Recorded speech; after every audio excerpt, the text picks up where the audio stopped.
In a recent video, I shared a very successful and exciting project. I restored some almost 30-year-old ceramic tile floors. I only spent $20. Yes, only $20 to get these results. And it's a product you can buy at Home Depot. Check out that video if you've got some ugly tile floors.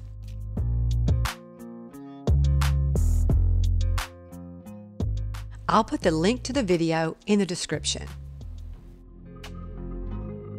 If you're new to this channel, welcome. I hope you will like and subscribe. Subscribing to a YouTube channel is free. This channel does videos about different topics, and I hope it's things that you'll enjoy and encourage you. Hit the notification bell so you'll be notified when the next video is published. Now to today's video.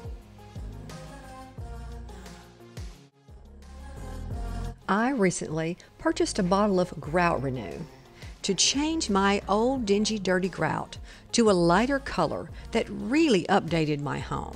It saved me thousands of dollars by not replacing the floor, but just cleaning my grout and applying Renew. The results from using the Grout Renew that I'd purchased at Home Depot were amazing. I was so happy with how it turned out. But while I was down on the floor doing that project, I realized how horrible my baseboards were. I was pretty shocked at the condition of my baseboards. Well, I knew I needed to paint these baseboards and repair this chipped damage. I knew I could do the job myself. If I had done such a great job on my floors, I could tackle this job too, and so can you. I had cleaned the baseboards while I was cleaning the tile and the grout. So that part of my job was done. If you do this project, make sure you clean your baseboards first.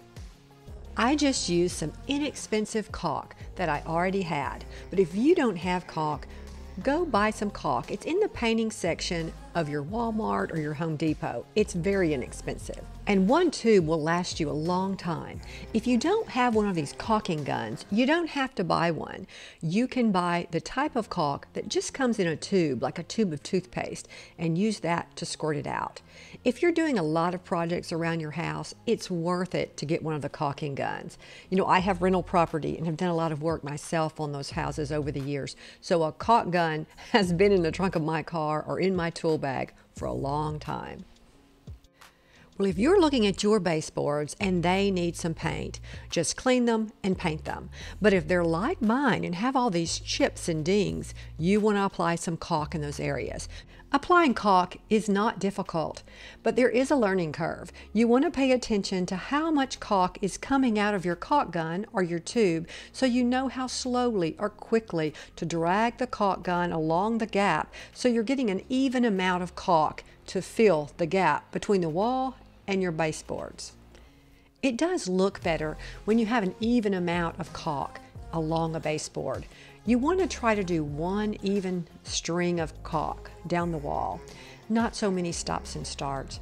But remember, you're going to take your finger and run it along the baseboard in one continuous motion to smooth it out. So if you do mess up or have to start and stop, you're going to be able to correct that before that caulk dries. You may want to wear a disposable glove for doing this job if you don't want to get the caulk on your hands. I usually just do it with my finger without a glove and just go wash my hands before the caulk dries on my hand. Now, in those areas of my baseboard that were so damaged that pieces of wood were missing, I should have gotten my wood fill and filled those spots with the wood filler. But I was just being lazy, so I used my caulk. I had the caulk gun out anyway, so I applied caulk in those areas where wood was missing. Now, I know it doesn't look perfect, but I just used my finger to kind of make it the shape I wanted it to be, and once it dries and I clean away any excess caulk and I paint it, I think it's going to look fine. If you happen to have wallpaper on the wall that needs to be reattached, if it's peeling away near the baseboards, there is wallpaper glue you can purchase. But if you're like me, you just use what you have. And I just happen to have some Elmer's glue in my cabinet. So I used my Elmer's glue, just a little drop of it, to reattach a little piece of the wallpaper that was starting to pull away from the wall. And just for fun, y'all, I'm going to show you what the wallpaper looked like before I did the red toile years ago. And y'all may hate this red toile, but I love it. I'm going to keep this probably for a long time. Wallpaper is certainly making a comeback. It's definitely popular again to have some wallpaper, maybe just an accent wall, in your home. Now that your baseboards are clean and you've done any caulking, you might want to mask off the area if you don't have a steady hand to start painting. I'm painting with Glidden High Endurance Plus Grab and Go. It's an interior paint and primer in one. I'm using the color white in semi-gloss. I already had this little quart of paint. I use this same paint every time I'm doing trim and baseboards in all the rental properties and the homes I live in. I like to use the same paint so when people do move in and out, whatever property it is, I can just grab this little can of paint and do some touching up. So that's a tip for you, is always or try to always use the same colors at every property. That way you're not having to go out and buy a special paint for each property when you have to do these little small touch-up jobs. If you followed my channel for a while, you probably know that I used to work out of town and I had a home about 2 hours away in a city. When I sold that home, I used this same quart of paint to touch up those door frames and baseboards before I sold that home. So I'm so happy I already had this paint.